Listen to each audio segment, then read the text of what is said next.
Hello guys, in this video I am going to show you how to set the classwork on the stream function in the Google Classroom application.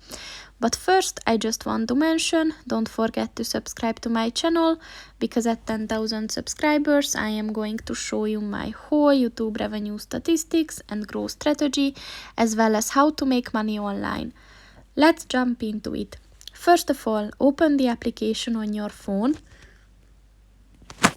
And then click on the class that you created. For this you will find a separate video on this channel. And then just click on the settings button at the top of the page on the right. And then scroll down and click on the classwork on the stream button. And as you can see, there are three options that you can set. So you can enable to show attachments and details. You can able to show condensed notifications, and you can opt for hiding notifications. So just click on the one that you want to set.